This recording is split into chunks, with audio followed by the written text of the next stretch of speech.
Justice Shaukat अजीज सिद्दीकी की बरतरफी के खिलाफ केस में सुप्रीम कोर्ट ने जनरल रिटायर्ड फैज हमीद और ब्रिगेडियर रिटायर्ड इरफान रामे को नोटिस जारी कर दिया। साबिक chief justice Islamabad high court Anwar कासी और साबिक registrar supreme court Arbab Arif को भी नोटिस। जनरल बाजवा से तो नहीं जोड़ी रही, इस पर तो बराह रास्त इल्जाम ही नहीं। चीफ जस्टिस के रिमार्क्स, केस की समाअत सरमा की तातीलात के बाद होगी। आप सहूलतकारों को फरीक बना रहे हैं, असल बेनिफिशरी तो कोई और है। आईने पाकिस्तान की पासदारी ना करके वो इस जाल में खुद फंस रहे हैं। एक उम्मीदवार को साइड पर इसलिए किया जाता है कि मनपसंद उम्मीदवार जीते। चीफ जस्टिस का शौकत अजीज सिद्दीकी से मुकालमा, फौज ने अपने उम्मीदवारों को जेब का निशान दिलवाया था। शौकत अजीज सिद्दीकी का जवाब, ब्यूरोक्रेसी को बतौर आरओज और डीआरओज तैनाती के खिलाफ दरखास्त पर लाहौर हाई कोर्ट ने 5 रुकनी लार्जर बेंच तश्कील दे दिया। लार्जर बेंच की सरबराही जस्टिस अली बाकर नजफी करेंगे। तहरीक इंसाफ की दरखास्त पर समाअत 18 दिसंबर को होगी। रिटर्निंग अफसरान की तैनाती का नोटिफिकेशन मुअत्तल और तरबियत रखने से इंतखाबी अमल रुक गया। इलेक्शन कमीशन का लाहौर हाई कोर्ट के फैसले के खिलाफ सुप्रीम कोर्ट न जाने का फैसला। पीटीआई के इल्जामात अवाम को गुमराह करने के नाकाम कोशिश करार। पीटीआई ने हुक्म इम्तना की दरखास्त वापस लेने के इशारे दे दिए। किसी सूरत इंतखाबात का इल्तिवा नहीं चाहते। सेनेटर अली जफर का दावा, सिर्फ एक नोटिफिकेशन के जरिए अदलिया से रिटर्निंग अफसरान लिए जा सकते हैं। चेयरमैन पीटीआई की गुफ्तगू। इस्लामाबाद हाई कोर्ट में N122 लाहौर की हल्काबंदी के खिलाफ केस। इलेक्शन कमीशन से आइंदा समाअत पर जवाब तलब। इलेक्शन शेड्यूल का तो फिलहाल इम्कान दिखाई नहीं दे रहा। Chief justice Islamabad high court Aamir Farooq के रिमार्क्स। सुप्रीम कोर्ट ने जस्टिस मज़ाहिर नकवी की दरखास्तों पर समाअत 8 जनवरी तक मुलतवी कर दी। आप उस बेंच से हुक्म इम्तना मांग रहे हैं जो आपके मुताबिक तश्कील ही नहीं पाया। जस्टिस जमाल मंदुखेल के रिमार्क्स। 4 बोनों के फैसले से तहरीक आजादी कश्मीर खत्म नहीं होगी।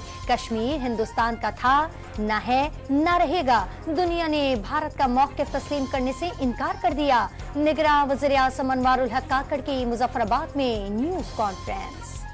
Army chief general Syed Asim Munir की अमरीकी वजीर खारजा एंटोनी ब्लिंकन, वजीर दिफा जनरल लॉयड ऑस्टिन और chairman joint chiefs of staff से अहम सियासी और अस्करी क़यादत से मुलाकातें।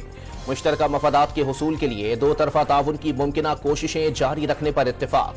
आर्मी चीफ ने मसला कश्मीर को बैनुल अक़वामी कानून और अक़वाम मुत्तहिदा की सलामती कौंसिल की करारदादों के मुताबिक हल करने की अहमियत को उजागर किया। टांक में पुलिस लाइन पर दहशतगर्दों का हमला, 4 एहलकार शहीद और 3 जख्मी हो गए। 3 दहशतगर्द भी हलाक। दहशतगर्दों से फायरिंग का तबादला जारी। वक्फे से धमाके हुए। गजा पर इसराइल की वहशियाना बमबारी। इसराइल के एक बार फिर स्कूलों पर मिसाइल हमले। शहादतों की मजमूई तादाद 18,787 हो गई। 50,000 से जायद जख्मी। इसराइल का गाजा से मजीद 2 फौजी कैदियों की लाशें मिलने का भी दावा। अमरीकी सदर का इसराइल को आम शहरियों को निशाना बनाने से बाज रहने का मशवरा। गाजा में फौजी ऑपरेशन महदूद और चंद हफ्तों में मुकम्मल करने पर जोर। जंग में इसराइल की हिमायत जारी रखने का आज़म। हमास के खात्मे तक जंग जारी रहेगी। इसराइली वज़ीर आज़म का जवाब। कराची में नीपा पुल के नीचे KMC के स्क्रैप गोदाम में गैस पाइपलाइन का धमाका। खातून जाँ बहक, 2 अफराद जख्मी। साल 2023 में कराची के शहरियों पर भारी स्ट्रीट क्राइम की 82,645 से जायद वारदातें रिपोर्ट हुई। डाकुओं ने 130 अफराद की जानें ले ली। 619 अफराद दीगर वाकयात में कत्ल हुए। तलागंग के डैम में छलांग लगाकर खुदकुशी करने वाली मां, बेटी और बेटे की लाशें मिल गईं। शौहर से झगड़े के बाद खातून ने बच्चों समेत डैम में छलांग लगा दी थी। किला सैफुल्ला किला के मुस्लिम बाग में कोयले के कान में रेस्क्यू ऑपरेशन मुकम्मल। 6 रोज बाद कान से एक मजदूर की लाश निकाली गई। एक कारकुन जिंदा निकाला जा चुका। IMF से फरवरी के जायजा मुज़ाकरात से कबल हुकूमत का 150 अरब रुपए बचत करने पर गौर। वफाक का सूबों के तरक्याती फंड्स में कटौती के लिए वज़राए आला से मशावरत का फैसला। शुरू न होने वाले तरक्याती प्रोजेक्ट्स के 115 अरब रुपए रोक लिए जाएंगे। हुकूमत ने जनवरी के लिए LNG कार को खरीद लिया। जनवरी में गैस की सप्लाई बेहतर रहेगी। निगरान वजीर तवानाई मोहम्मद अली का दावा। सिंध में खाद की किल्लत पर काश्तकारों ने सिंध हाई कोर्ट से रुजू कर लिया। वफाकी हुकूमत और सिंध हुकूमत 5 डिविजनल कमिश्नर्स और दीगर फरीकैन को नोटिस जारी। लाहौर के सरकारी अस्पतालों में यंग डॉक्टर्स की हड़ताल 19 से रोज भी जारी। आउटडोर सर्विस बंद होने से दूर दराज से आने वाले मरीज रुल गए। यंग डॉक्टर्स ने कोट ख्वाजा सईद अस्पताल के डॉक्टर्स के ट्रांसफर के खिलाफ हड़ताल कर रखी है। पेशावर किडनी इंस्टीट्यूट के ऑपरेशन थिएटर में तिब्बी आलात पर चलता लाल बेग वायरल। निगरान वजीर आला ने नोटिस ले लिया। मामले की तमाम पहलुओं से तहकीकात करके रिपोर्ट पेश करने की हिदायत। नौशेरो फिरोज में रास्ता भूलने वाली डॉल्फिन को खानवान नहर से रेस्क्यू कर लिया गया। नायाब नस्ल के डॉल्फिन गुड्डू बैराज इंतजामिया के हवाले की जाएगी।